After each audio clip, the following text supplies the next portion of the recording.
Hello, everyone. I'm Stella, 29F, and I've been married to my husband, Keith, 29M, for 2 years. Last week, we celebrated our wedding anniversary, but what was meant to be a joyful occasion turned into a disaster, all because of my mother-in-law, Grace, 56F. To protect our privacy, I've used pseudonyms for all names. Keith went all out to make the anniversary special. He arranged a fantastic caterer, invited our closest friends and family, and even planned a sweet surprise for me. I was thrilled, spending hours choosing the perfect dress and getting ready to feel my best. The evening started wonderfully. The atmosphere was warm, with everyone laughing and enjoying themselves. I was at the bar with friends, sipping a cocktail when Grace approached. She glanced at my drink, smiled, and asked what it was. I told her it was a Manhattan, and she replied, "Nice choice. At least you don't have to worry about being pregnant." Her tone made my stomach churn. My friends noticed my discomfort, but I brushed it off with a smile, determined not to let her spoil the night. Later, a friend pulled me aside and shared that she'd overheard Grace talking to Keith's cousins, saying that if Keith had stayed with his ex, they'd already have kids by now. I was furious. She wasn't just making snide remarks about my not being pregnant. She was implying Keith made a mistake marrying me. I went to Keith, trying to stay calm, and told him what his mother said. I expected him to be upset, but he just sighed and said, "Let it go for now. We're in the middle of a party. I'll handle it later." I was stunned. His mother was disrespecting me at our own celebration, and he wanted me to ignore it. I nodded but was seething inside, feeling isolated and dismissed. Grace didn't stop. All evening, she dropped comments like, "I just adore babies, wish I had more grandkids," while staring at me, or "Some women conceive so effortlessly, don't they?" She even told Keith's aunt, loud enough for me to hear, that it was a pity when a woman couldn't give her husband a child.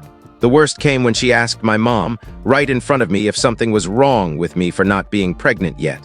My mom, who hates confrontation, looked mortified and struggled to respond politely. I'd had enough. I'd bitten my tongue all night, but this was too much. I turned to Grace and said, "Since you're so obsessed with this, let me tell you why we don't have kids and why we never will." The room went quiet. I told her it wasn't about me or any medical issue. It was because Keith was too scarred to be a father, and that was because of her. I laid out how she'd brought a string of men into their home during Keith's childhood. Unstable, sometimes cruel men who bullied Keith and his younger brother, Jason, 24M. I explained how Keith had to parent Jason because she didn't, leaving him with deep wounds from an unsafe, chaotic childhood. I said Keith was terrified of repeating that cycle, and that's why he didn't want kids. It was her fault. The room was silent. Grace's face flushed, and she was speechless for once. Keith looked stunned. I immediately knew I'd gone too far. It wasn't my place to share his trauma publicly.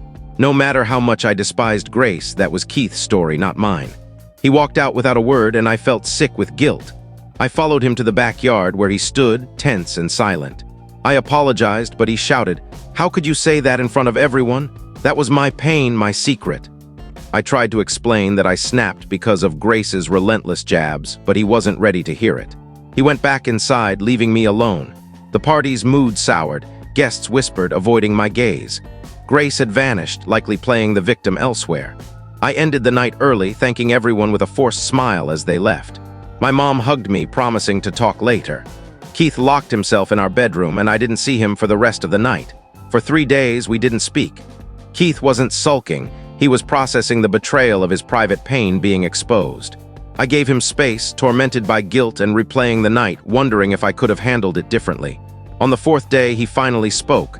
"I get why you did it," he said, exhausted, "but it wasn't okay." I apologized again, admitting I'd crossed a line. He explained how he'd worked to bury his past, only for it to be dragged out. I told him I just wanted Grace to stop blaming me. He said, "She doesn't care about the truth. She never has." He was right. Grace only cared about her narrative, where she's the victim. He forgave me, but I knew things weren't fixed. Then Grace made it worse. She started telling people I'd fabricated everything to hide my own flaws, painting me as a bitter, unhinged woman. Some of Keith's family believed her, and others were unsure, asking me if it was true. I was livid. Keith was furious, but shut down instead of confronting her. I'm torn. I don't want to hurt Keith by fighting Grace, but I can't let her lies spread. What do I do? Update 1. Thank you all for your advice. It made me feel less alone. Many of you suggested I talk to Keith about addressing Grace's rumors, so I did. He was reluctant at first, hating confrontation with his mom, but I explained that if I'm to keep attending family events, we had to act. After long talks, he agreed to confront Grace together. Before we could, Jason, Keith's brother, got pulled into the mess. He called us furious after helping Grace with groceries. She spent the trip muttering about my ingratitude, saying she sacrificed everything to raise her sons, only to be disrespected. Then she blamed me for her lack of grandchildren, calling me selfish and not woman enough to be a mother. Jason told her to stop, but she exploded, accusing him of betraying her and claiming I'd brainwashed both brothers. It escalated until people in the store stared, and Jason walked out, done with her. We went to Grace's house to talk. She barely acknowledged me, saying to Keith, "Why is she here? This is between us." Keith firmly said, "She stays." He told her to stop spreading lies about me, that it was unfair and needed to end. Grace played the victim, claiming we were attacking her. She ranted about her sacrifices as a single mom, how ungrateful Keith was, and how we were ganging up on her. Keith calmly said his choice not to have kids was his alone, not mine, and stemmed from the instability of his childhood, scars she refused to acknowledge. He told her, "You don't get to control my life or blame Stella for my decisions." Grace lost it, accusing me of brainwashing Keith and saying sons always pick their wives over their mothers. She called it disgusting and blamed modern women for ruining families. Keith reiterated that kids are a personal choice, not her reward, but she wouldn't listen, throwing every guilt trip she could. When it was clear she wouldn't stop, Keith stood up, calmly said we tried to talk but she wasn't listening, and told her she'd need to respect our boundaries for a real relationship. We left. The drive home was quiet. I know Grace will keep painting me as the villain, but Keith stood up for us. Now I'm considering low contact, not cutting her off completely, but keeping enough distance to avoid her disrespect. She'll never take responsibility, and I can't keep enduring this. Update 2, some of you assumed Keith pressured me into not wanting kids or that I'm secretly longing for them. That's not true. Keith's always been clear about not wanting kids, but he never forced me. I've never had a strong desire for motherhood. It was more something I assumed I'd do because it's what people do. Where I grew up, having kids was expected, not a choice. I didn't dream of being a mom or feel that pull others describe. It was more, if it happens, fine. When Keith and I got serious, we talked about kids. I was nervous he'd want a big family, but when he said he didn't want kids, I felt relieved.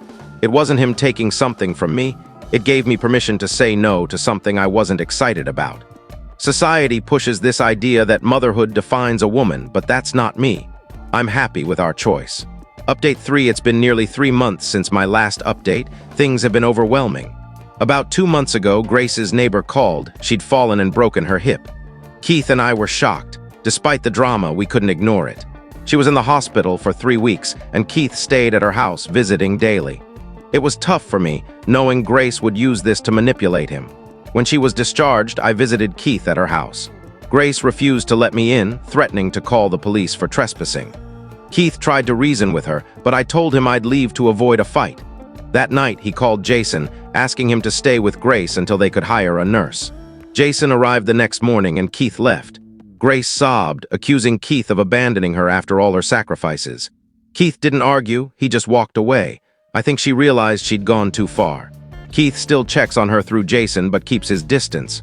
I don't know if their relationship will heal. That's where we are now. Thanks for listening.